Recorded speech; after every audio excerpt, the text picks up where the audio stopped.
नमस्ते, मेरा नाम सौरभ है। हम बरेली में हैं, बरेली के गांधी उद्यान में हैं। देखिए कितना सुंदर राजकीय चिन्ह लगा हुआ है यहाँ पे। अशोक का स्तंभ, हाँ, ऊपर तिरंगा भी है। दिखाओ भैया जेरी जी, जरा देखें आपके कैमरे के लेंस कितने अच्छे हैं। हाँ? विजयी विश्व तिरंगा प्यारा, झंडा ऊंचा रहे हमारा। अच्छा, अब ये बताओ ये गाना लिखा किसने था? हैं? बहुत बढ़िया, ये बिल्कुल सही जवाब दिया। श्यामलाल गुप्त पार्षद का लिखा हुआ। क्या नाम है आपका? धर्मेंद्र सिंह सर। ये मेरे भीतर का क्विजर जाग रहा है अवधि में से। थैंक यू, आपने बिल्कुल सही जवाब दिया। कानपुर के थे श्यामलाल गुप्त पार्षद, काका देव के पास के थे। अभी ये थोड़ी देर में नगर पालिका की पंजी भी निकाल देंगे। बढ़िया। हाँ, तो ये झंडा ऊंचा रहे हमारा श्यामलाल गुप्त पार्षद का लिखा हुआ है। जिन चीज़ों से हमें गर्व मिलता है एक भारतीय के तौर पे, उनके बारे में हमें लगातार जानने की कोशिश करनी चाहिए। जैसे भारत एक देश, उस भारत का भूगोल, और उस भूगोल को सिर्फ किताबों में न पढ़ें, उसको जगह जगह जाकर देखें। इसी प्रेरणा के तहत लल्लन टॉप उत्तर प्रदेश के दौरे पर निकला है, यूपी का हालचाल लेने के लिए कि शहर जो नक्शे पे एक नाम है वो जिंदा कैसा नज़र आता है, इसको जाके देखा जाए। तो हम बरेली में हैं और बरेली के बहुत सारे नौजवान मित्र यहाँ पे जुटे हैं, उनसे बातचीत करेंगे। कुछ बुजुर्ग भी आए हैं। अरे देखो, बहुत डाउट रहता है, कई नहीं नहीं, ये पक्का नहीं है। हाँ, नौजवान और कई बुजुर्ग नौजवान है ना। हाँ, अब लल्लन टॉप देखते हैं तो अभूतपूर्व ही होंगे, भूतपूर्व नौजवान नहीं होंगे। ठीक है गुरु? हाँ, तो अभूतपूर्व नौजवान ऐसे तो होते हैं, अद्भुत नौजवान। उनसे बातचीत करेंगे बरेली के मसलों पर। चूंकि बरेली एक बड़ा मरकज़, एक बड़ा केंद्र है शिक्षा का, उसके ऊपर बात करेंगे। रुहेलखंड के ऊपर बात करेंगे, तराई के इलाके पे बात करेंगे, और जो हाल फिलहाल के कई मुद्दे हैं उत्तर प्रदेश के, देश के, दुनिया के, उसके बारे में भी जानेंगे कि क्या ख्याल हैं बरेली के। ठीक है जी? कहाँ से शुरू किया जाए? कहाँ से? हाँ चलो, आज ऐसा ही करते हैं। क्या नाम है? सर मेरा नाम मोहम्मद सलमान है और मैं बरेली से ही हूँ। पास में नवाबगंज है, 32 किलोमीटर दूर, वहाँ से बिलोंग करता हूँ। सलमान साहब नाराज़ हो रहे थे, कह रहे थे कि नवाबगंज नहीं आए। हमने इनसे कहा भैया 9 विधानसभा हैं, दिन 1-1.5 होता है, कहाँ कहाँ है। बताओ नवाबगंज का क्या मुद्दा है? सर नवाबगंज में इस समय बहुत कुछ चल रहा है कि अभी हमारे जो विधायक जी थे वो कोविड से उनकी डेथ हो गई। केसर सिंह जी। बिल्कुल सही कहा आपने। और हमारे जो सांसद हैं वो लापता हैं, कभी मिलते ही नहीं है बरेली में। ठीक है। और बरेली का इस समय माहौल जो है बहुत ही बुरा चल रहा है। यहाँ पर हर बेसिक स्ट्रक्चर बताऊँ तो आपको बरेली का, यहाँ पर हर तीसरा चौथा आदमी जो है वो या तो ई रिक्शा चलाकर पैसे कमा रहा है या फिर मजदूरी करके पैसे कमा रहा है। उसके पास अर्निंग का कोई सोर्स है ही नहीं, और इसलिए वो अपने बच्चों को ना ही पढ़ा पाता है। ऐसा कब से है? ये ऐसा कह सकते हैं आप 10 साल से है लगभग। 10 साल? उस 10 साल के पहले कोई दिक्कत नहीं? 10 साल से पहले सर रोजगार था यहाँ पर, क्योंकि यहाँ पर रबड़ फैक्ट्री थी, और जब रबड़ फैक्ट्री बंद हुई थी, वो एशिया की सबसे बड़ी रबड़ फैक्ट्री थी। जब वो बंद हुई थी उसके बाद लोगों ने फांसियाँ खाई थी, लोगों ने अपनी बेटी की शादी के लिए लोन लिया था, घर बनाने के लिए, मकान बनाने के लिए। तो उसके और शुगर मिल था, इन सब चीज़ों से बहुत इफेक्ट पड़ता था जो गरीब लोग थे। आप ये कह रहे हैं कि बरेली की फैक्ट्रियां बंद होने से रोजगार पर बहुत असर पड़ा है? बिल्कुल सर, बिल्कुल सर, बिल्कुल। ये प्राइवेट फैक्ट्रियां थी? जी, प्राइवेट फैक्ट्री थी। क्यों बंद हो गई? सेमी गवर्नमेंट फैक्ट्री थी। अच्छा जी। बंद होने की वजह क्या रही, कौन बताएगा? सर मैं बता रहा हूँ। अच्छा, आप ही बताएंगे, बताइए। सर इसकी वैसे तो कोई खास वजह नहीं रही है इस अरे पर। यार कैसे आदमी हो? सर वैसे रबर फैक्ट्री बंद हो गई, कह रहे कोई खास वजह नहीं रही। जी नमस्ते अंकल, आप वहीं रबर फैक्ट्री में थे? क्या? इंटर कॉलेज में था, तुलसीदास किलाचंद में। जी।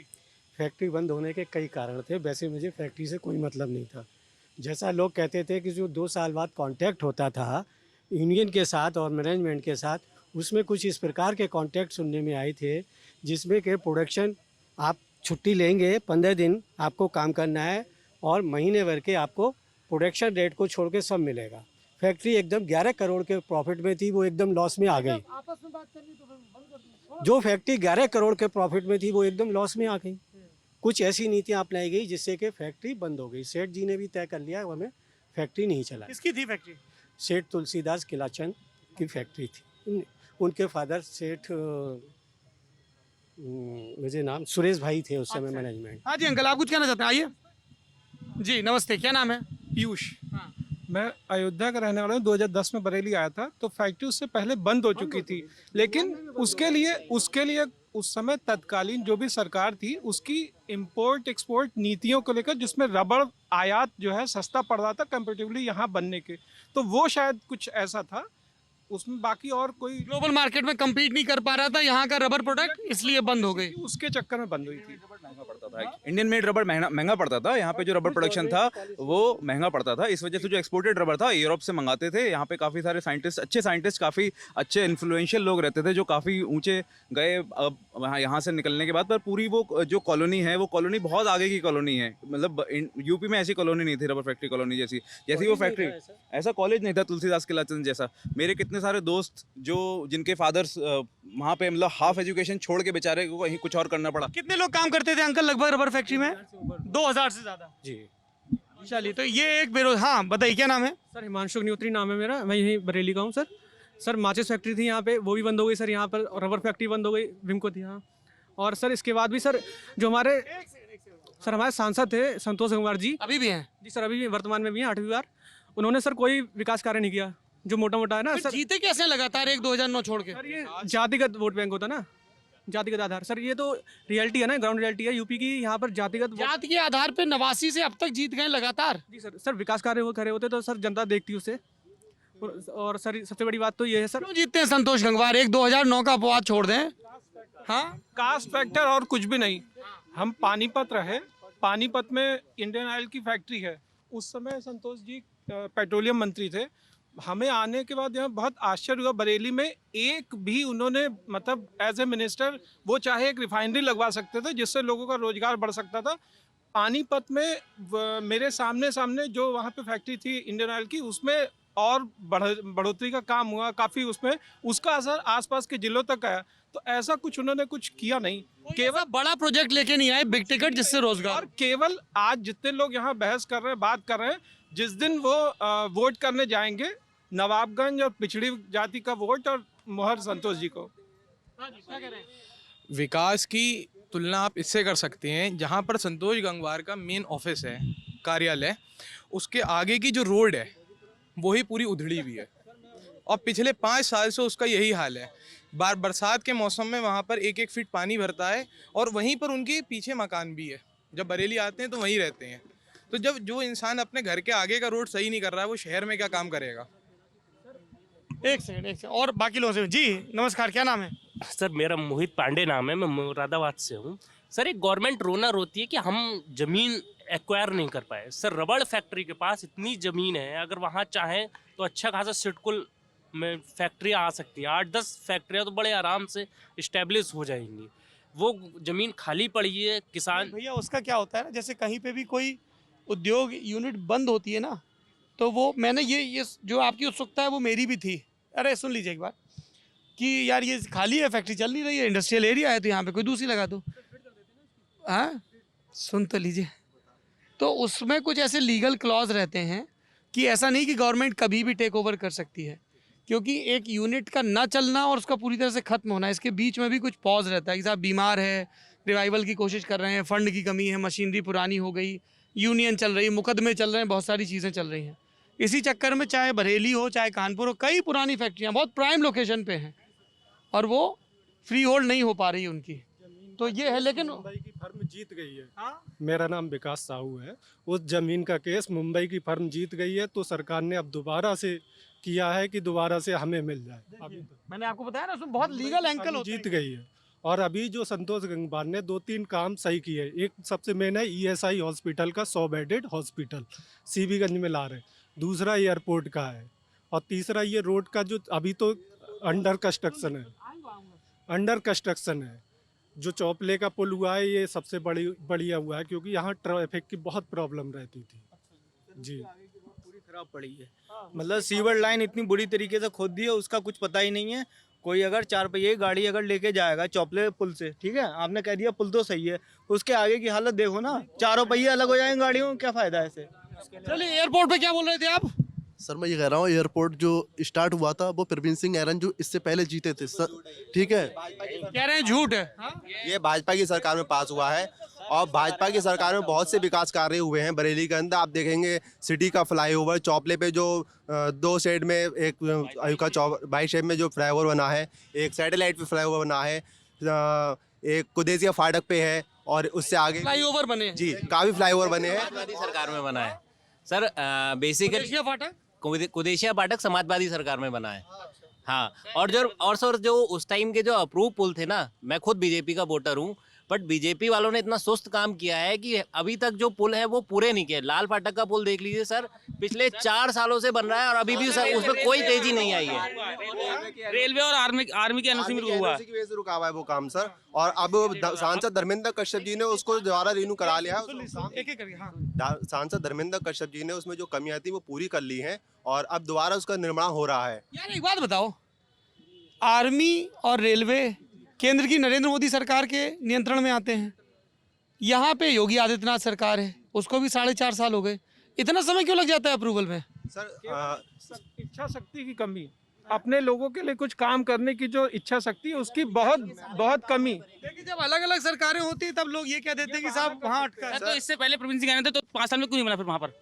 अप्रूवल उन्होंने लिया ना सर बनवाने के लिए, लेकिन बन रहा है ना, बन रहा है ना से। हाँ बरेली में जो प्रवीण सिंह ऐरन नहीं जीते होंगे 2 बार से सर, वो सबको मालूम है क्यों नहीं जीते सब बरेली में जो तो आपकी विकास हुआ है तो सर बन रहा है ना सर। सब बरेली में अब जो कब बन जाएगा? सर मैंने इतने बड़े पे जो बरेली में अब पहली बार विकास देखा वो महंत योगी जी की सरकार में देखा है। योगी जी की सरकार ने देखा। हाँ। सर चुनाव आ रहे हैं इसलिए थोड़ा काम तेजी से बढ़ा है। बताओ, लेकिन एक बात बताओ, दोनों लोग सवाल सुन लो। ये तुम्हारा वोटर है, कह रहा है कि मैं बीजेपी का वोटर हूँ, पर नाराज दिख रहा है, थोड़ा इनको मनाइए। कुछ बातों पे नाराज हो सकते हैं लेकिन जो सच्चाई है उसे भी नजरअंदाज नहीं किया जा सकता। वोटर को अपने समझाओ ये चीज। हाँ अरे सर जी बताइए, बीजेपी की क्या नाम है? अगर सत्यम शुक्ला नाम है मेरा। हाँ। मैं कोचिंग में टीचर हूँ, प्राइवेट टीचर हूँ। जैसे मैं बीटेक कर रहा था, मैं क्या कर रहा था, लास्ट नाइट फाइट करता था, पिछली रात खूब पढ़ता था। मतलब जो सेमेस्टर है 4-5 महीने तो मस्ती करी, अब एग्ज़ाम आ गया तो क्या किया, रात में खूब पढ़ाई करी, अगले दिन नंबर आ गए। बीजेपी के नेताओं की सच्चाई यही है, इलेक्शन आ रहे हैं, एग्ज़ाम आ रहा है, रिजल्ट बढ़िया होना चाहिए, अब मेहनत जारी है। ये तो सर किसी भी सरकार का रहता है, 5 साल का रहता है। शुरू के 2 साल तो जश्न मनाया जाता है कि हम सत्ता में आ चुके हैं। आगे के 2 साल वो क्रियान्वयन करते हैं जो उन्होंने कहा था, और 1 साल, लास्ट के 1 साल वो लॉलीपॉप देते हैं कि आगे सरकार फिर से आ जाए। ये तो सर हर एक सरकार का है। तो लास्ट नाइट फाइट में सर आप पास तो हो जाओगे, कॉन्सेप्ट नहीं समझ आएगा ना आपको। जिंदगी भर ये सब शिक्षक साथी बैठे हुए हैं मेरे। बताइए साहब क्या मुद्दा है आपका? सर मेरा नाम धर्मेंद्र सिंह है। और मेरा जो है बेसिक एजुकेशन सिस्टम जो है उससे जुड़ा क्वेश्चन है, ना कि मैं भर्ती की मांग कर रहा हूँ ना कोई और भर्तियां तो आती जाती रहती हैं, चाहे राजतंत्र हो चाहे प्रजातंत्र हो। लेकिन सर जब ऐसा कहते हैं भविष्य का जो निर्माण है, देश का जो फ्यूचर है, चंद्रगुप्त बनता है, वो क्लास में बनता है, स्कूल की कक्षाओं में बनते हैं। लेकिन चाणक्य जो उन्हें पढ़ाने वाले हैं उसको बनाने की ही नीतियाँ सरकार के पास ठीक नहीं है। एक बाबा आदम के ज़माने का एक सिस्टम है, वो सिस्टम ये है कि एकेडमिक वेटेज, और यहाँ तक कि जो प्राइवेट कोचिंग सेंटर्स भी हैं उनको इस बात से कोई लेना देना नहीं। उनके यहाँ स्टूडेंट आए, पढ़े, और प्राइवेट लाइफ में स्टूडेंट भी बहुत मिसगाइड हो रहे हैं सर। बताऊंगा, उसके आगे आऊँगा टॉपिक पे मैं। लेकिन क्या सिस्टम है सर, 60% रिटन एग्जाम और 40% एकेडमिक वेटेज। अब 40% बच्चे ने 10th किया, 12th किया, BA किया, BTC किया या B.Ed किया। आपने सोचा होगा कि मैं पत्रकार बनूंगा 10th क्लास में, या ये सर खड़े हैं, इन्हें सोचा था 10th क्लास में मैं जाके कोचिंग पढ़ाऊंगा? नहीं सोचा होगा। तो 10th में जब बच्चा नाबालिग, संविधान भी कहता है 18 साल तक क्या बच्चा नाबालिग है, और सार्वजनिक योजना में अफसर की समानता भी देता है संविधान। तो ये कैसा वर्गीकरण है, जिसे केंद्र सरकार भी खत्म कर चुकी है, दिल्ली सरकार भी, DSS भी, स्कूल के जिसकी एजुकेशन है टॉप में है आजकल इंडिया में, KBS और DSS भी, वो भी खत्म कर चुके हैं एकेडमिक वेटेज की व्यवस्था। मेन एग्जाम से सिलेक्शन होता है। तो फिर उत्तर प्रदेश में ये 10, 20, 50 साल पुरानी व्यवस्था क्यों चल रही है? 1967 से अभी तक खत्म नहीं हुई व्यवस्था। दूसरी बात मेरी ये है, ये भाई साहब क्या नाम बताया? धर्मेंद्र सिंह सर। धर्मेंद्र जी बड़ी दुरुस्त बात कर रहे हैं, और ये बात मैं पूरे पश्चिमी और उत्तर प्रदेश और ब्रज के दौरे में मैंने पाई कि नंबर आजकल बड़े मैनेज हो जाते थे। हैं पिछले 10-20 साल से ये लगातार शिकायत मिल रही है। तो बेस्ट तरीका तो यही है कि एक एंट्रेंस एग्जाम हो सख्त सा, जो पास करे उसकी एक ट्रेनिंग हो, है ना। तो ह्यूमन इंटरवेंशन भी आपने हटा दिया, OMR शीट भरवाओ, बढ़िया कट ऑफ जाए, सख्त पेपर बनाओ और उसको फिर ट्रेन करो, बिल्कुल सर, मैं और बोलना चाहता हूँ, जैसे ये कुछ ग्रुप हैं, प्रेशर ग्रुप जो सरकारी दबाव का काम करते हैं, उनमें कोचिंग सेंटर्स, इसके अलावा बीटीसी, कुछ पॉलिटिकल फ़ायदा लेने वाले लोग, उसमें आम जनता शामिल नहीं। जिसने बीएड किया है, लगभग 15 लाख स्टूडेंट, 2 लाख स्टूडेंट हर साल बीएड के पास होते हैं और 1.5 लाख बीटीसी उत्तर प्रदेश में सर। और उनमें से मुश्किल से 10,000 जो बीएड बीटीसी वाले हैं, जो कोचिंगों से जुड़े हैं, जो कोई पॉलिटिकल पार्टी से जुड़े हैं, वो डिमांड करते हैं एग्जाम की भर्ती लाओ, भर्ती लाओ। कि वो क्यों करते हैं डिमांड? सर उन्हें पहले से ही पता है कि मेरा एकेडमिक बेटे अच्छा है, मैं नंबर मैनेज कर लिए, गाजीपुर से कराया, आप ही थे अतरौली में एक आपने किया था, तो वहाँ बोल रहे थे नंबर मैनेज हो जाते हैं, तो ऐसी जगह से उन्हें कर लिया 10th, तो बोल रहे हैं कि हमारा एकेडमिक से हो ही जाएगा, बाकी बच्चे ऐसे ही बेवकूफ़ हैं, तैयारी ना करें। दूसरा बात ये है मेरी सर कि प्राइवेटलाइजेशन से एजुकेशन को कैसे नुकसान हुआ। आपके मैंने बहुत सारे सर, सारे देखता हूँ लगभग ब्लॉग सारे दिखे, बुक्स पे आपने बहुत सारे ब्लॉग बनाए।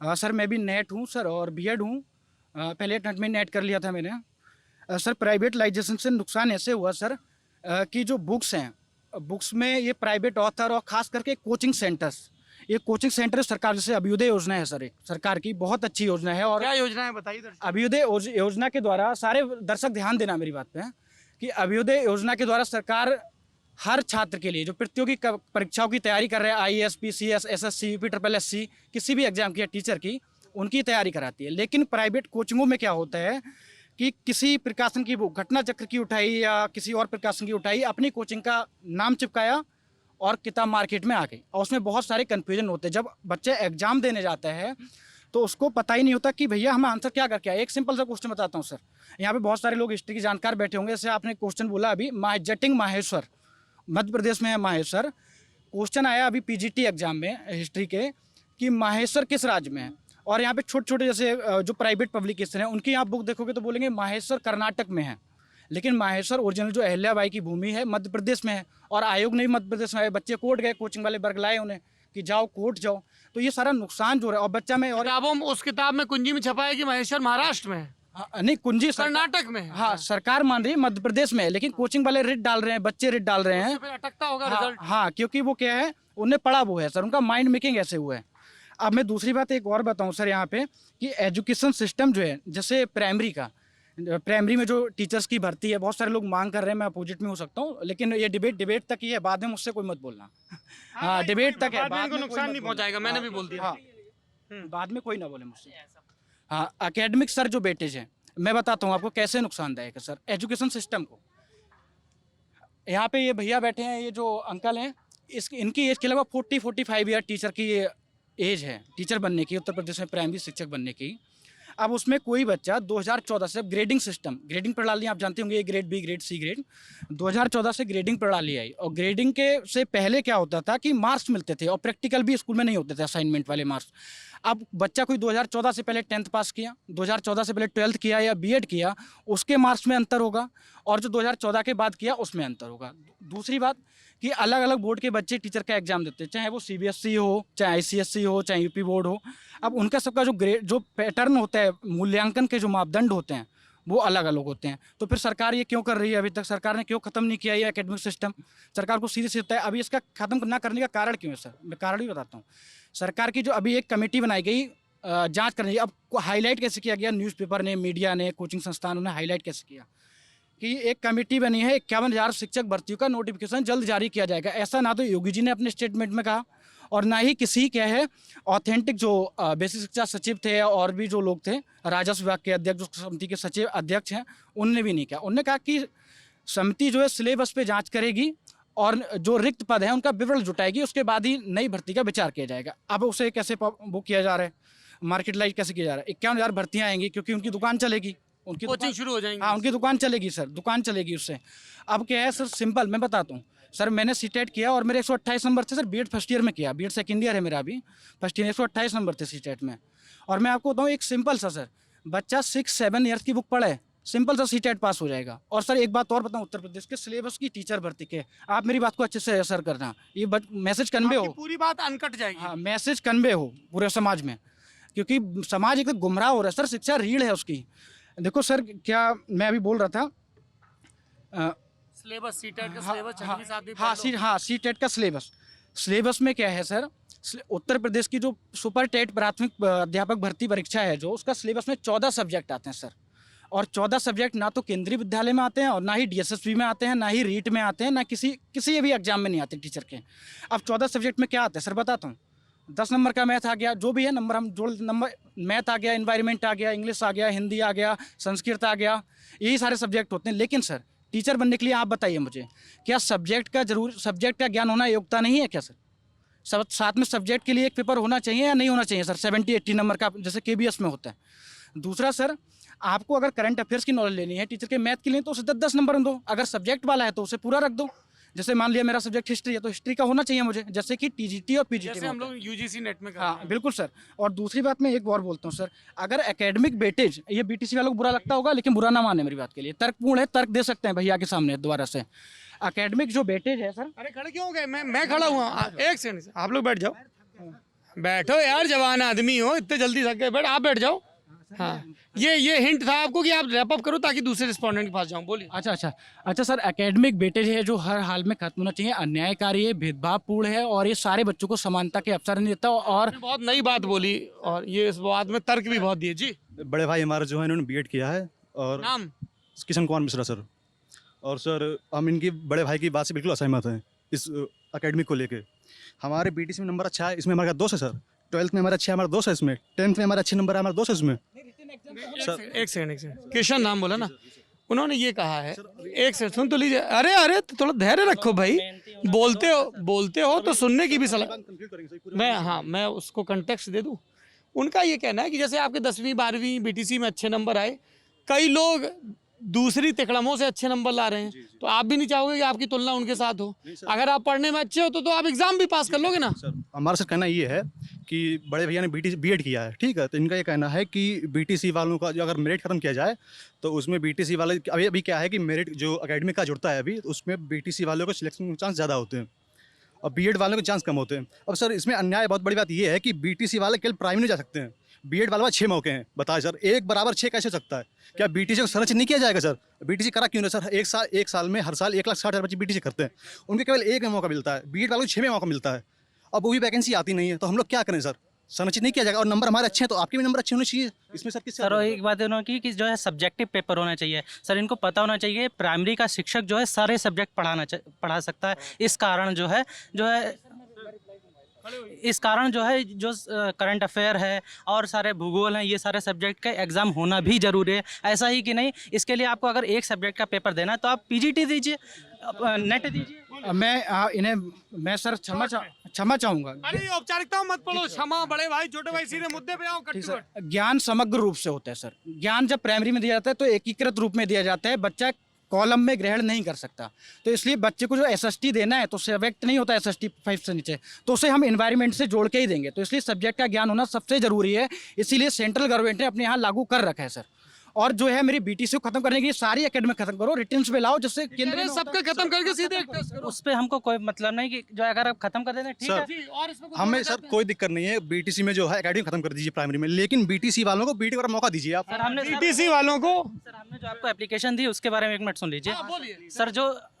जो सर प्राथमिक शिक्षक भर्ती है, लगातार कमेटी बनाई है गवर्नमेंट ने और जो है उसके ऊपर जो है नई शिक्षक भर्ती अभी तक नहीं आई है सर। एक बात बताइए, जब हम लोगों को जो है अगर पद नहीं है, एक दिन निकलता है कि पद हैं 71,000, अगले दिन लिखता है कि सरप्लस हो गए हैं पद, तो हम लोग खुद कन्फ्यूजन में हैं कि जो है भर्ती आएगी या नहीं आएगी। अगर नहीं आएगी तो नए तरीके से BTC क्यों करवा रहे हैं? उसको बंद कर दीजिए भाई। जब अगर BTC की सीटें घटा दी जाए, अगर आपके पास पद नहीं है तो BTC करवाइए। BTC पास करके तो आप प्राइवेट स्कूलों में भी पढ़ा सकते हैं। नहीं सर B.Ed उसके लिए केवल प्राइवेट प्राइमरी के लिए तो BTC चलता होगा ना, 5 तक, केवल 1 से 5 तक डिसाइड कर रही है।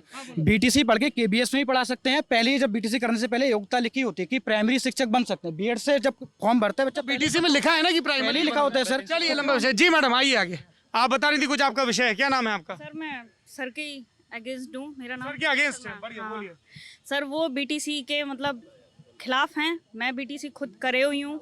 वो BTC खिलाफ नहीं, वो ये कह रहे हैं कि वो ये कह रहे हैं कि एंट्रेंस टेस्ट दीजिए, जो टेस्ट पास करे से क्या जॉब मिल जाएगी खाली, या तो वो कह रहे हैं एकेडमिक खत्म कर दो। वो चीज ठीक है, लेकिन अगर आपका रिटन एग्जाम अच्छा नहीं हुआ है तो एकेडमिक आपकी अच्छी है, तो वो दोनों जगह अपना अपना इम्पोर्टेंस है ना उसका। आप कह रहे हो दोनों का वेटेज होना चाहिए। दोनों का होना चाहिए।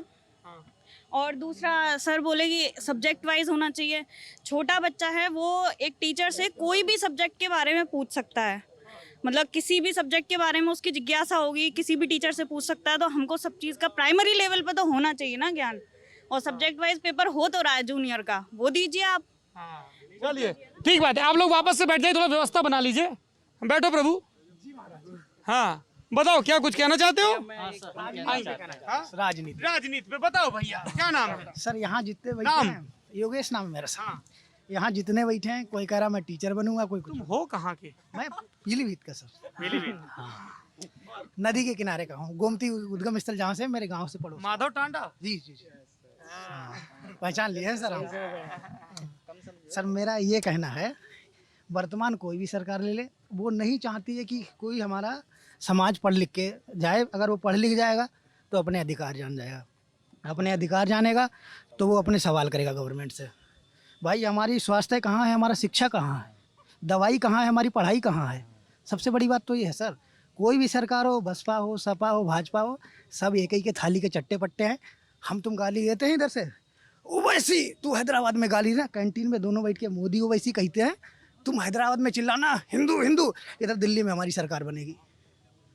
सर मैं कहना चाहूँगा यहाँ माता मैंने माफ़ करना, राजनीति विधवा नहीं नहीं नहीं नहीं नहीं नहीं, मैं पहले ही आपको रोक रहा हूँ, कोई और रूपक खोज लीजिए। ठीक है, ऐसे कोई गलत करेंगे हम काट देंगे, है ना। माताएं बहनाओं को माफी मांगनी पड़े, इसका मतलब आपको वो वाक्य नहीं बोलना चाहिए। शायद आपने सुना हो, इतना भी नहीं है। नहीं, इनका जो कहना है वो हमको पता है। वो चाचा तुम ही बोल लो यार, कह रहे चाचा तुम ही बोल लो, और पहले बोल रहे तो फिर हम आप पे आएंगे। अब ये रहता है जैसे इस वर्तमान जो परिदृश्य है उसका कहते हैं ना कि कहते हैं जाति, कहते हैं रंगों पे भी लिख दिया जाति धर्म का नाम, केसरिया हिंदू हुआ, हरा हुआ इस्लाम। तो ये सर ये बांटों की राजनीति यार ये कैसे रुकेगी गुरु? तुम नौजवान हो, बताओ कोई रास्ता। शिक्षा से रुकेगी सर, जब तक अच्छी शिक्षा नहीं होगी। पता क्या है, आप शिक्षा जा रहे हैं, पैसा भरपूर कॉन्वेंट स्कूल में पढ़ रहे हैं, उनको सब्जेक्ट का भरपूर ज्ञान है। अरे सामाजिक मुद्दों के बारे में जानो, हमारे अधिकार क्या हैं। अब यहाँ से पूछ लो, इनको फंडामेंटल राइट नहीं पता होंगे। मैं दावे के साथ कह सकता हूँ इनको ये नहीं पता होगा सुप्रीम कोर्ट और हाई कोर्ट के तहत किसके अपने हमारे फंडामेंटल राइट का हनन होता है तो किस तरह जाए। अपने मूल कर्तव्य जानो। अगर शिक्षा सुधर सकते, आज रेप क्यों नहीं घट रहे हैं? महिलाओं का सम्मान करना हमारा मूल कर्तव्य है, लेकिन किसी को पूछा है महिलाओं का सम्मान करना जा रहे हैं।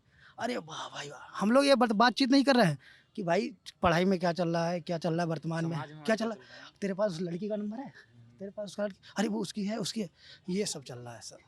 मैं इनसे सहमत नहीं। अरे चाचा यार सहमत लोकतंत्र है यार, ये तुम असहमत हो सब कुछ है। चाचा झूठा मारना मत गुरु, देखो मैं बहुत दूर से आया हूँ यार। हाँ ऐसा डर रहता है बरेली में? अरे सर बड़ी दूर से आए हैं सर आपसे मिलने। बदतमीजी करते हैं सर बरेली में, ऐसा नहीं सर, नहीं बरेली वालों से अपनी बात हाथ जोड़ के विनती मारना मत भाई। तुमने कहा कि शिक्षा में सुधार हो, लोग अपने मूल कर्तव्य और अधिकार जान। सर को सरकार दवाई पढ़ाई दे देगा, कुछ नहीं देगा। पढ़ाई दे देगी तो हम अपना अधिकार जान लेंगे, अपनी जॉब खुद ही ले लेंगे। और स्वास्थ्य दे दे, जो गरीब आदमी है बेचारा, उसका लीवर प्लांट होने है या कुछ बीमारी हो जाए, कैंसर, गरीब आदमी कहाँ से करेगा? सबसे बड़ी आर्थिक असमानता तो यहीं से आती है सर। यहाँ बैठे हैं, किसी कोई भी एक बंदा है, आपसे भी शायद किसी ने पूछा था आप पॉलिटिक्स में जाना चाहेंगे, कोई नहीं कहेगा मैं पॉलिटिक्स में जाना चाहूँ। हमारी राजनीति गंदी नहीं है, राजनीति को गंदा किया गया, अच्छे लोग नहीं आते हैं। आप हो, मैं आपको निष्पक्ष मानता हूँ। आपसे कहें सर आप क्या हो चाचा यार, तुम ही बोल लो। अरे आए। अगर मैं आपसे कहूँ सर आप पॉलिटिक्स में जाना चाहेंगे, कहेंगे यार राजनीति बड़ी गंदी है। कोई भी एक बंदा नहीं मिलेगा जो कहे मेरा भविष्य में करियर पॉलिटिक्स होगा, कोई मिलेगा सर? शायद आपने पूरा यूपी घूमा होगा, शायद नहीं मिलेगा। अब सर ये होता है, राजा का बेटा राजा नहीं बनेगा, जो काबिल होगा वो राजा बनेगा। सबसे बड़ी बात तो ये है ना। अब क्या है, विधायक पुत्र, ये विधायक पुत्र हैं, ये सांसद पुत्र हैं। अभी हुआ तो लखीमपुर और बलिया में ऐसी दबंगई। सर तुम किसानों को कुचल रहे हो यार।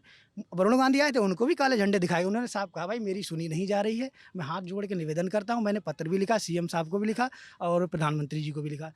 केशव प्रसाद मौर्य जी जो हमारे उप मुख्यमंत्री हैं उनको लिखा। फिर कहा है तुम कतई बिल्कुल रौरे चले जा रहे हो, बिल्कुल रौंदे चले जा रहे हो, ये तुम्हारी दबंगई है। तुम गृह राज्य मंत्री के सुपुत्र हो, पहला दायित्व तो बनता है तुम्हारा जनता की सेवा। विरोध करना सर, मैं आपसे असहमत हूँ, आपका विरोध कर सकता हूँ, जाहिर सी बात है लोकतंत्र में। और फिर इसमें थोड़ा धैर्य रखे। अरे रुक जाओ गुरु, है अजर्रा गाड़ी चला, ये रोड का तुम्हारे अप्पा बनाए हैं का? ये हमारे पैसे से बना है, हमारे टैक्स से गया है पैसा। यहाँ किसी से कहो कहे भाई हमारा क्या था, कोई अगर कोई योजना आई है ग्रामीण परिवेश में, यहाँ अगर इसको लाभ पहुँच रहा है, मतलब अनैतिक लाभ है या मतलब गैर है, उससे कहो भाई ये गलत है, तुम्हारे जेब से कहा जा रहा है वे, तो भाई पैसा यहाँ से पूछो, हमारे टैक्स से जा रहा है। तुम साला अपना वेतन मंत्री बन जाओ, मुख्यमंत्री अपना 7वां वेतन लागू कर लो, टीचरों की तुम वो कर दो, कम कर दो, जब होता है तब उनका प्राइवेटाइजेशन करो। कभी जो आप देश सेवा कर रहे हो तो वेतन काहे का ले रहे हो, ये बताइए भाई। आप राजनीति कर रहे हो, सांसद विधायक चुन के जा रहे हो, आप वेतन काहे का ले रहे हो, फिर वेतन फिर पेंशन भी ले रहे हो, आवास भी ले रहे हैं, कैंटीन में जो सस्ता खाना खा रहे हो कहाँ से आता है। स्वास्थ्य और शिक्षा के पास तुम्हारे पास बजट नहीं है, और तुम्हारे सुपुत्र विदेशों में पढ़ते हैं। आपने सुना है किसी के नेता की लड़का आज मरा है कहीं पे? कोई नहीं सुना है। सुनते का गरीब किसान का बेटा मरता है, किसी व्यापारी का बेटा मरता है, किसी सुना है किसी नेता का पॉलिटिशियन का बेटा मरा है आज भीड़ में? कई नेता मरते देखते हैं आपने? नेताओं का काम होता है भड़काना, और जनता जिस दिन ये जनता को समझ में आ गया उस दिन खुद ही हम में से आप में से कोई निकल के पहुंच जाएगा वहाँ पे संसद। हो सकता है कल को मैं सांसद बन जाऊँ, आप बन जाए, कोई भी ऐसा कोई नहीं, किसी के माथे पे नहीं लिखा है कि मतलब ये शिक्षक ही बनेंगे। है भविष्य में यही तो है कि सोचने वाले हमारी युवा पीढ़ी, उनने चिल्ला दिया हिंदू हिंदू। अरे भैया हिंदू देख, तो अगर असल में मुद्दा नहीं पता हुआ, यहाँ जितने लोग खड़े हिंदू है वो भी बता दें मुझे कि हिंदू में 60% लोगों को नहीं पता हो हिंदू शब्द आया कहाँ से है, किसने दिया हिंदू शब्द। हिंदू हिंदू चिल्लाएंगे। अरे अब मुसलमान भी ये नहीं, कल को हो सकता है ये वीडियो जब जाएगा तो हमको गाली देंगे सर, हम स्वीकार है गुरु, हम हाथ जोड़ के स्वीकार है। जब बात कहेंगे तो गाली करने का भी अधिकार है, जब हमको कहने का अधिकार है तो सुनने का भी अधिकार है। हम भड़क जाते हैं नेताओं कहने पर, फलाना ढिमा का हम उनको वो कर देंगे, फलाना ढिमा कुछ किए हैं? सब एक ही थाली के चट्टे पट्टे, हमाम में सभी नंगे हैं, वही है राजनीति है ये राजनीति। मैंने आपको रोका था ये बोलने के लिए, चाहता हूँ, रुक नहीं पाया मैं। नहीं ये हाँ ये तो कट करना पड़ेगा, लेकिन आपने इतनी आप कायदे की बात कर रहे थे तो मैंने माइक हिलाया नहीं, और मैंने आपको रोका था कि ऐसे किसी रूपक का प्रयोग ना करें। सर माफी चाहता हूँ। हाँ नहीं देखो, तरकश से निकला तीर और आँख से निकला आंसू और मुंह से निकली बात कभी वापस नहीं होती। तो फिर काहे बोले? सर माफी चाहता हूँ सर। फिर आखिरी में ये सब काहे लत्ता कर दिए सब? हाँ बताओ क्या, एक ये और एक धैर्य एक आएंगे भैया, थोड़ा एक करके। हाँ सर ये बोल रहा है धर्म के ऊपर। नाम विकास साहू, सीबीगंज से, यहाँ से 10 किलोमीटर दूर से आए। ये बोल रहा है धर्म के ऊपर राजनीति हो रही है। हमारे देश का बंटवारा 3 से 4 बार हो चुका धर्म के नाम पे। 3 से 4 बार? पाकिस्तान भी चला गया, अफगानिस्तान भी चला गया, बांग्लादेश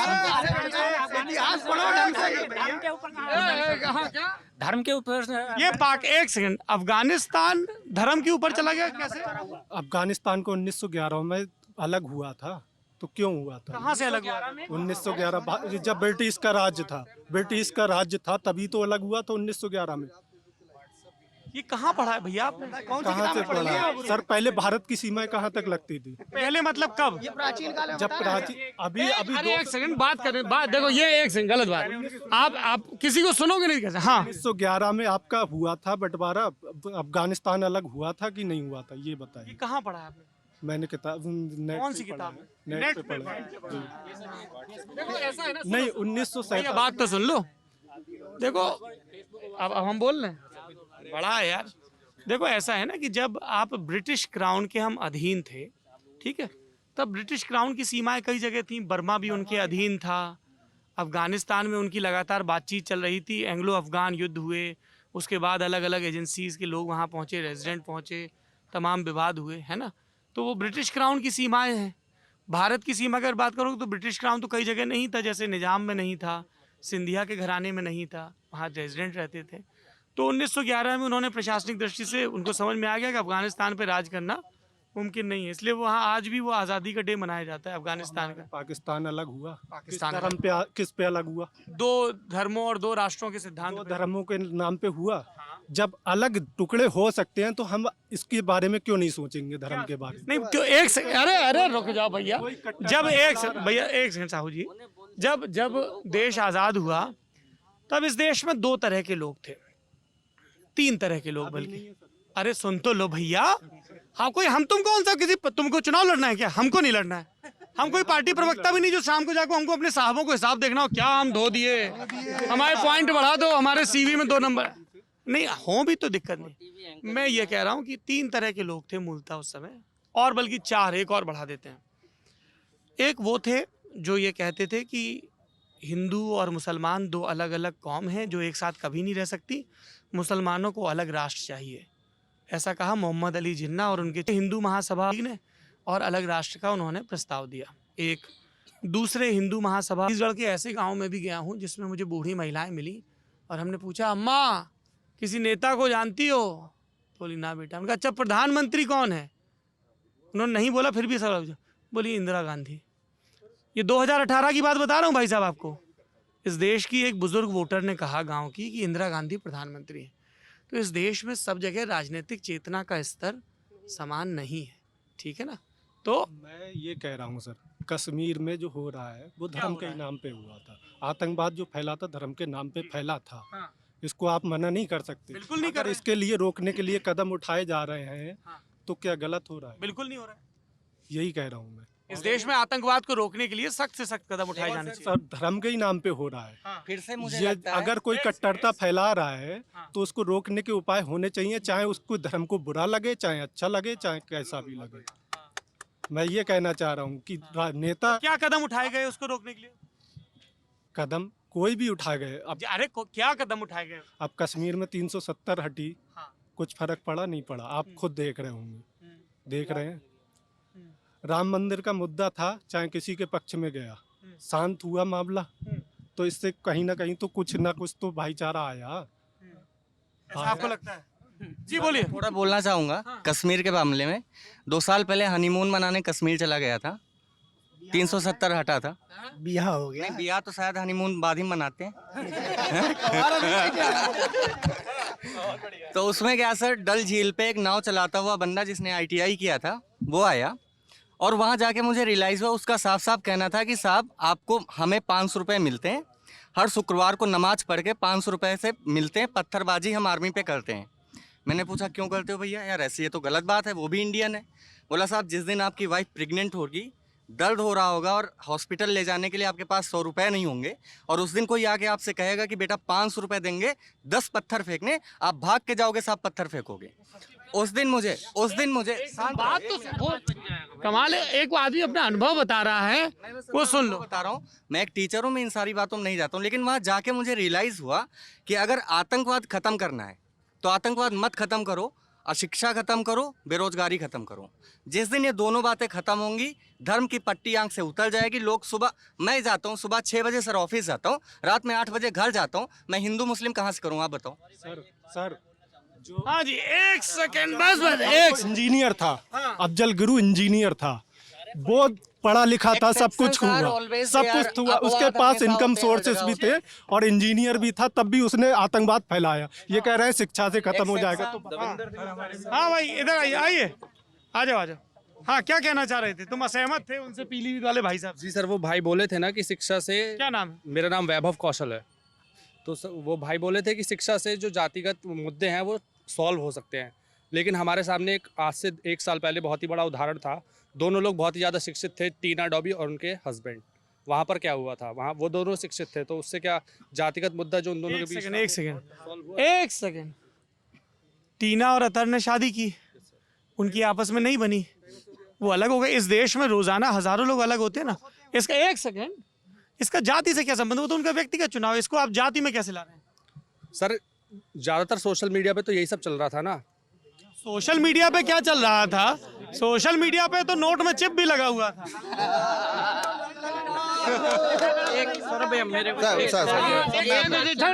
बिल्कुल आराम से बात करेंगे तो सबसे बात करूंगा, बिल्कुल नहीं झगड़ेंगे। एक सेकंड, हाँ आप बहुत देर से वेट कर रहे हैं, आऊंगा। आपकी बात सुनी साहू जी? इसलिए आया, आपने शायद आते समय एक जिक्र किया स्वच्छता का, और जो स्वच्छता करने वाले हैं उनके हालात बहुत बदले हैं। मैं सिर्फ इसलिए आया हूँ, जबकि मैं प्राइवेट जॉब करता हूँ, मैं नहीं चाहता था, मैं इसलिए आया कि कम से कम उनकी बात पहुँचनी चाहिए। आज संविदा की वैकेंसी जैसी चीज़ तो टीचर्स लड़ रहे हैं, तो उन बेचारों की कौन सुनने वाला है? पीछे रहिएगा प्लीज, आराम से, ऐसे नहीं करे, ऐसे। मैं आप लोगों से बात करने आया हूँ ना, जिले जिले भटक रहा हूँ ना, थोड़ा मेरे कहे का मान रख लीजिए। आप बैठ जाओ भैया। नेताजी, हम आपके सब तर्क सुनेंगे आपकी पार्टी के समर्थन में। हाँ बैठ जाइए प्लीज। हाँ भैया बोलो। सर सीन ये है कि उसके ठेके पे सफाई व्यवस्थाएं कराई जा रही हैं। हाँ। और ठेके पे जो कराई जा रही है आप ये कह रहे हैं कि जो वाल्मीकि समाज के लोग हैं, सर जिसमें से कुछ लोग सफाई के पेशे में जाते हैं, सर मैं उन लोगों की बात कर रहा हूँ। यहाँ तो व्यवस्थाएं खत्म हो गई, एक जाति खत्म नहीं हो है। गई। ये व्यवस्था नहीं है, चलिए कोई भी आ सकता है नहीं सफाई मैं में। इसलिए ये चीज हाँ, मैंने ना आपने कोर्ट की सही नहीं की। नहीं मैंने इसलिए क्योंकि मैं मथुरा में आपने कोर्ट मथुरा किया। मारा, हाँ आपने वो वीडियो देखा तो उन्होंने ये बात कही थी। सर मैंने आपको देखा, आपने देखा कितनी अशिक्षा का स्तर है कि वो आज भी मंदिर जैसी चीज मांग रहे हैं, कोई नहीं दे पा रहा है। मैं इससे थोड़ा सा सड़क नहीं दे पा रहा है, मैं सड़क इससे नहीं थोड़ा दे सा- पा रहा आपका है। नाम? सुधीर। सुधीर, ये मैं एक ऐसा जनरलाइज स्टेटमेंट पास कर सकता था, शायद पहले कभी करता भी, कि देखो साहब अशिक्षा का स्तर की मंदिर मांग रहे हैं। जब एक वाल्मीकि समाज का व्यक्ति ये कहता है कि यहाँ पे एक भगवान वाल्मीकि का मंदिर बन जाए, है ना, या शादी घर बन जाए, उन्होंने शादी घर और मंदिर सर मांगा था। उन्होंने जो बगीची वर्ड का यूज बगीचा, किया, हाँ। बगीची तो वर्ड का वो यूज ऐसा होता है ना, जैसे ये अशोक का स्तंभ है ना, मान लीजिए यहाँ पे 4 सिंहों के बजाय एक कौआ बना होता, क्या उसको देख के हमें वही भाव आता जो 4 सिंहों को देख के आ रहा? नहीं आता, क्योंकि ये एक राष्ट्रीय चिन्ह है, हमें बचपन से बताया गया। जैसे ही हम इस चिन्ह को या उस तिरंगे को देखते हैं, एक भारतीय के तौर पे अपनी जिम्मेदारियों का बोध आता है, नहीं आता तो आना चाहिए। सेंस ऑफ बिलोंगिंग, जब आप किसी महापुरुष को देखते हैं, गांधी जी को देखते हैं, भगत सिंह को देखते हैं, एक मन में अच्छे भाव आने चाहिए। ऋषियों मुनियों की वाणी सुनते हैं, कबीर दास जी, रैदास जी, तुलसीदास जी, तो लगता है अच्छे वचन। तो एक सेंस ऑफ बिलोंगिंग के तहत उन्होंने ये कहा था। चलिए सर, जो मैं बात कर रहा हूँ वो कहीं ना रह जाए। हाँ। वो सीन ये था कि अब सफाई व्यवस्था ठेके पे की जा रही है। अब वो लोग जिनको पूरे, शायद मैं कह सकता हूँ, अभी आप उंगली पकड़ के पकड़ लीजिएगा, सफाई कर्मचारी रात में सफाई करते मिल जाएंगे, शायद उनको 200 रुपये प्रतिदिन भी नहीं दिया जा रहा है ठेकेदार के द्वारा।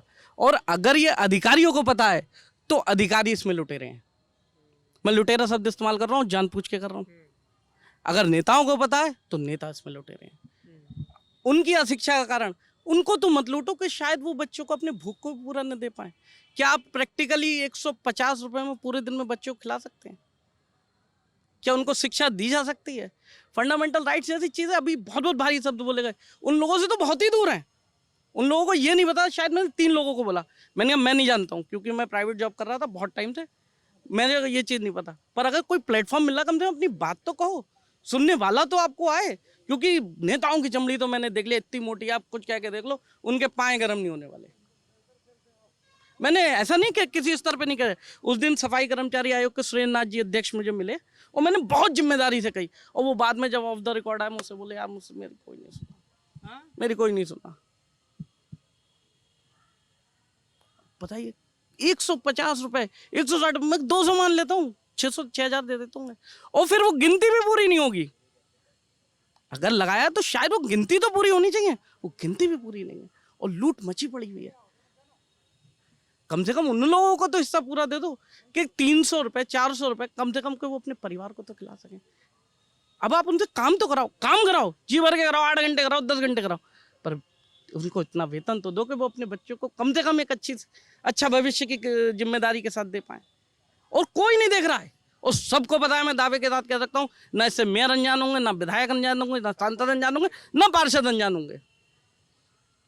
और सबको पता होने के बाद भी अगर उनको वेतन सही नहीं मिल रहा है तो ये सब लुटेरे हैं। अगर बोलना अगर अपराध है, नहीं बोलना अपराध है, तो ये सब लुटेरे हैं। मैंने एक बच्चे से पूछा, मैंने तू भी क्या कर रहा है भाई? बोला भैया यार शाम को, रात को काम कर रहा हूँ। मैंने क्या मिल रहा है? बोले यार भैया 4500 रुपये मिल रहा है। 2 मिनट तो सोचते रहे कि यार ये 4500 रुपये में करेगा क्या? कब कर रहा? रात में कर रहा हूँ भैया। सुबह को मैंने वही तो कहा ना कि पकौड़ा भी नहीं बेच सकता वो बेचारा, उसके संग पकौड़े की भी दिक्कत है। चलो 2-1 पड़ गए, कुछ ने कहा जिद नहीं करेंगे, बाहर चले, कितने बाहर जाएंगे? कितनों को आप माइग्रेंट बनाएंगे? कहाँ तक छुड़वाएंगे? किसी के पास जवाब नहीं। आप पूछ के देख लीजिए। आपने पप्पू हरतौल जी का किया, मैं कह रहा हूँ आपको मेयर का करना चाहिए था, उनको पूछना चाहिए था। आपने पूरा शहर में स्वच्छता के नाम पे कर दिया, उन बेचारों को कुछ भी नहीं दिया। और करोड़ों रुपए के शायद ठेके वो होंगे, रुपए 2 रुपए के नहीं होंगे जहाँ तक मुझे पता है, क्योंकि मैं शहर में तो रहता नहीं हूँ, तो मुझे एग्जैक्ट नंबर नहीं पता है। हुए करोड़ों रुपए के होंगे। क्या वो पैसे उन लोगों तक गए? नहीं गए। इससे बढ़िया इन लोगों के लिए वैकेंसी दे दो। वैकेंसी नहीं दे दो, कम से कम उन लोगों को पूरा मानदेय तो दे दो, कम से कम उनको एक इंश्योरेंस जैसी कवरेज तो दे दो, उनको पीएफ जैसी कवरेज तो दे दो, कुछ तो दे दो उन्हें। मैं दावे के साथ कह सकता हूँ, आप जाके अभी पकड़ लेना एक की अगर पीएफ कट रहा हो तो मैं अपने हाथ कटाने को तैयार हूँ। ये हालात हैं। सुधीर नाम बताया जी सुधीर। बहुत सुधीर साहब ने वैलिड बातें कही हैं कि अरे यार तुम गुरु तो थोड़ा औरों को भी बोलने दो यार। अरे फिर अभी कह रहा हूँ औरों को बोलने दो, तब भी एक जोड़ दी छुप्पी की, फिर भी एक बात बोल, रुक जाओ। सुधीर साहब ने बड़ी जरूरी बात कही कि स्वच्छता के प्रचार पर जितना खर्चा हो रहा है, जो असल में स्वच्छता कर रहे हैं उनकी सुविधाओं पे, पीएफ जैसी या उनके सेफ्टी गियर पे या उनकी बच्चों की शिक्षा पे कितना खर्च हो रहा है, इसका भी एक ऑडिट होना चाहिए। जी आप कुछ कहना चाह रहे थे बड़ी देर से। जी नाम बताइए। तरुण। कोई शैतान बच्चा है क्या क्लास में, इंक फेंक दी ऊपर टी शर्ट के? हाँ वो मेरे से ही गिर गई थी।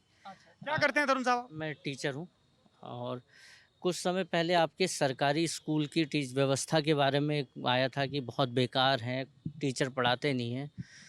तो मैं केवल एक बात ये आप लोगों से पूछना चाहता हूँ कि क्या आप अपने बच्चे को किसी एक प्राइमरी स्कूल में कक्षा 1 से लेकर 5 तक 5 क्लास होते हैं, तो आप ज़रा ये बता सकते हैं कि उस स्कूल में कम से कम कितने टीचर होने चाहिए?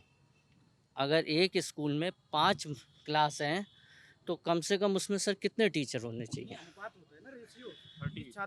30 छात्रों पे एक शिक्षक होना चाहिए अनुपात। 30 छात्रों पे एक शिक्षक नहीं है, लेकिन 30 छात्रों पे आज रिपोर्ट आई है सर, आज रिपोर्ट आई है शिक्षा मंत्रालय की सर, केंद्र सरकार के, कि उत्तर प्रदेश प्राइमरी में 79,000 पद ज्यादा हैं सर, और भर्तियां की गई हैं लगातार सर। मैं बोलने दो, उसमें शिक्षा मित्रों को भी जोड़ दिया गया है। शिक्षा मित्रों, लेकिन सर शिक्षा मित्र आप ये नहीं, वो अध्यापन सरकार ये मान रही है कि Shiksha Mitra is equivalent to complete teacher. जो अध्यापन का कार्य करता है वो अध्यापक है सर। आप उनको अलग अलग पे ग्रेड क्यों दे रहे हो? नहीं सर, उनका एग्जाम भी अलग अलग लिया था ना हमने सर। पर वो उस काम के लिए तो वो एक एडहॉक व्यवस्था, उनके लिए 10,000 मिलता है, काम सेम करते हैं। मेरे पिताजी शिक्षा मित्र हैं कहते हैं। दूसरी चीज आपने बिल्कुल सही बात कही। चलिए मैं 1 मिनट के लिए ये बात मान लेता हूँ कि इस प्रदेश में स्कूल में जितने स्टूडेंट एनरोल्ड हैं उसके हिसाब से शिक्षक पर्याप्त है, मैं मान लेता हूँ। प्राइमरी में चलिए मान लेता हूँ शिक्षा के लिए पर्याप्त है ना, वो रेशियो के हिसाब से, रेशियो के हिसाब से।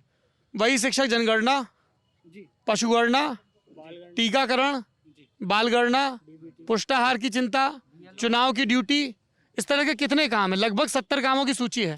तो फिर आप उनको उसमें मत लगाइए। शिक्षक को ये काम सौंपने की क्या जरूरत है सर? उसके लिए तो मैं कह रहा हूँ, तो इसीलिए तो वो नहीं लगा पाता है, इसीलिए फिर वो इफेक्टिव नहीं रहा नंबर। 5 कक्षाएं तो 5 शिक्षक तो होनी चाहिए कम से कम। नहीं सबको मिक्सर बनाओ, खिचड़ी बना दोगे। मैं ये कहना चाह रहा हूँ कि अगर मान लीजिए एक स्कूल में 50 बच्चे हैं तो अगर हर क्लास में एक शिक्षक तो होना चाहिए।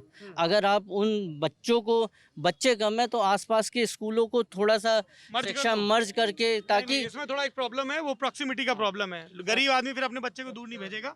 शिक्षक का अनुपात ज्यादा होना चाहिए, इससे सहमत हूं। जी नाम बताइए। सर जितेंद्र। बोलो सर। मैं ये कह रहा हूँ दुनियादारी को थोड़ा बढ़ा दीजिए सर। शनिवार को आता है वो सर, सरदेसाई सर और श्रीवास्तव सर बोलते बहुत अच्छा लगता है। वो तो नेता नगरी है।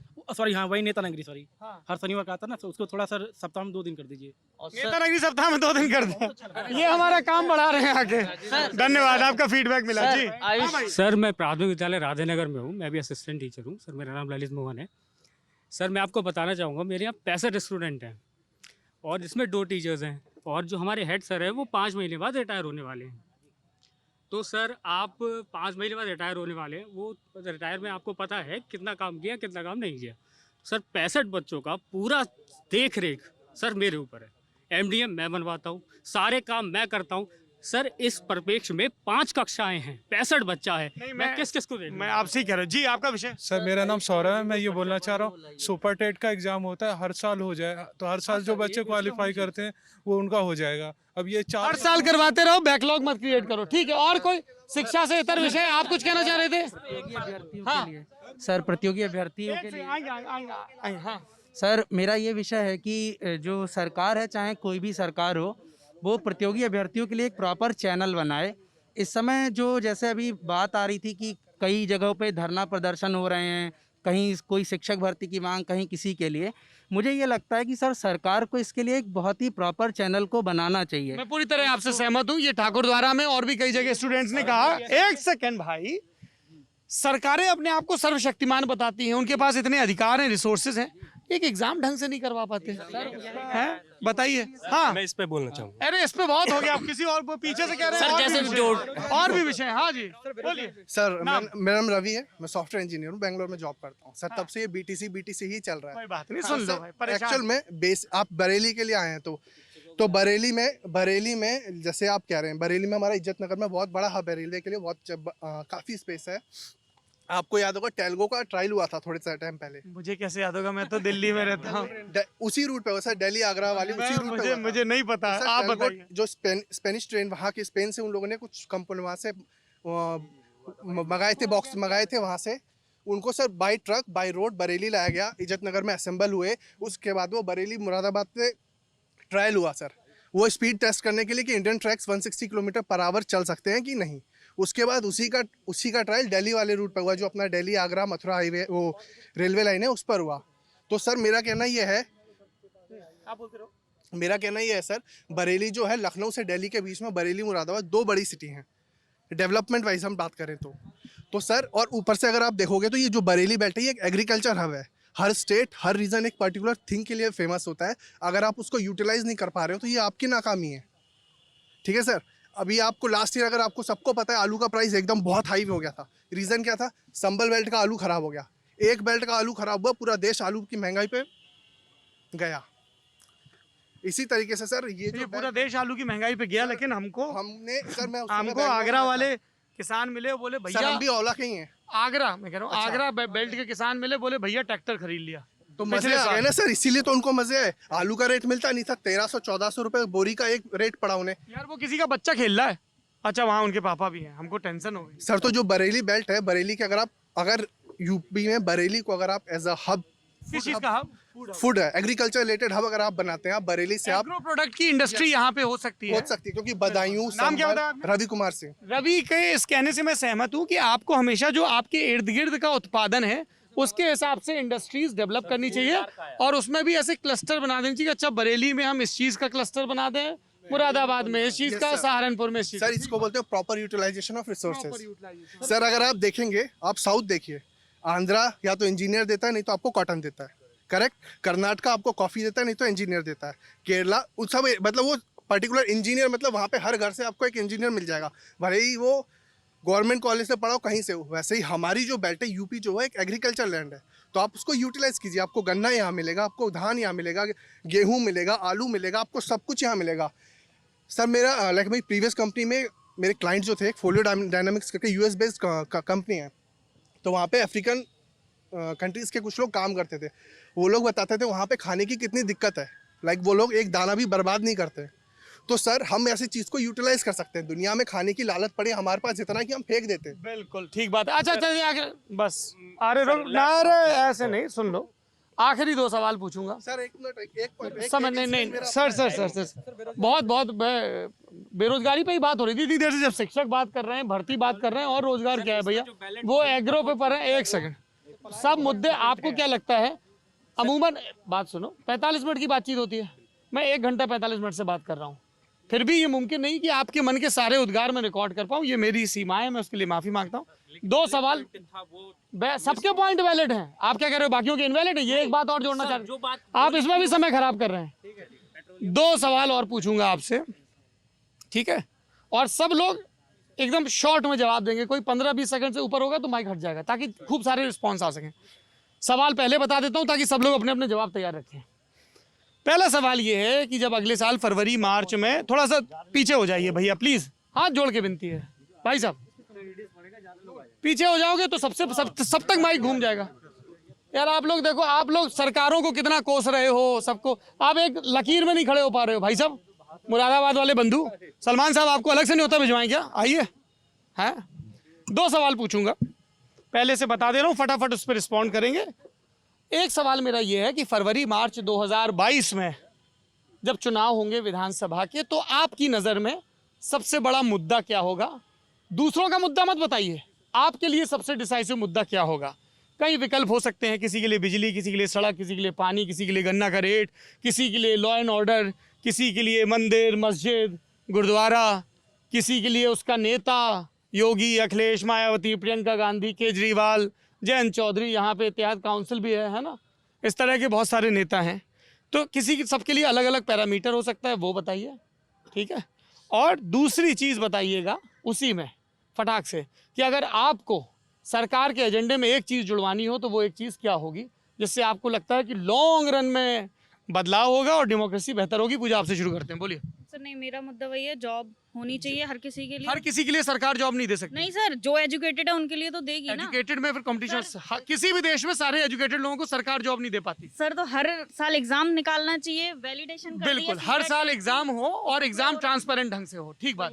महंगाई जी कैसे कंट्रोल होगी? सर ये तो मैंने अभी सोचा नहीं इतनी जल्दी से। चलिए ठीक है। Sir development and jobs. Development बहुत वेग टर्म है, थोड़ा और स्पेसिफिक हुई है। सब बेसिक स्टेट वाला एक पर्टिकुलर रेंज में एरिया में आप लाइक 300-400 किलोमीटर में आप लोगों को जॉब प्रोवाइड कराइए वहीं पर, ताकि बहुत ज्यादा माइग्रेशन ना हो। यही बात आप भी कहना चाह रही थी पूजा? मैं ये कहना ना चाहिए, सीटेट टेट वैलिड कर दिया पूरे टाइम के लिए, अब इकट्ठा हो रहे हैं लोग, उतनी तो वैकेंसी बल्क में तैयार हो रहे हैं तो आप निस्तारण करते हैं। ठीक बात है, बोलिए। सर क्वालिटी एजुकेशन होना चाहिए। Quality education. सर रोजगार होना चाहिए और जल्दी से जल्दी जैसे इलेक्शन के रिजल्ट आ जाते हैं वैसे उसके भी रिजल्ट आ जाने चाहिए। कि हाँ, ये बढ़िया बात कही। जैसे फटाक से इलेक्शन रिजल्ट आता है वैसे एग्जाम रिजल्ट आना चाहिए जी। ऑटोक्रेसी और एरोगेंस। हाँ, थोड़ा एक्सप्लेन करो, भारी भरकम टर्म आ गए। सर मतलब कोई भी आप सवाल पूछते हैं उसके बदले में जवाब के बजाय सवाल मिलता है कि 7 साल पहले ये था, हमें ये वोट अबाउटरी तब क्यों नहीं बोला, अब क्यों नहीं बोला? यहाँ भी कुछ लोग वोट अबाउटरी कर रहे थे जी। हाँ, मेरा सर है कि यूपी बोर्ड की इंग्लिश बहुत ठीक होनी चाहिए, इसकी वजह से अच्छा से अच्छा टैलेंटेड व्यक्ति भी पीछे। इंग्लिश की पढ़ाई अच्छी होनी चाहिए। हाँ जी भाई साहब, आप बड़ा सन्नाटे में पीछे खड़े हो, आगे आओ गुरु। क्या नाम है? नीरज। बताओ क्या है मुद्दा? मुद्दा सर वही जॉब स्केड्यूलिंग सही होनी चाहिए जॉब की।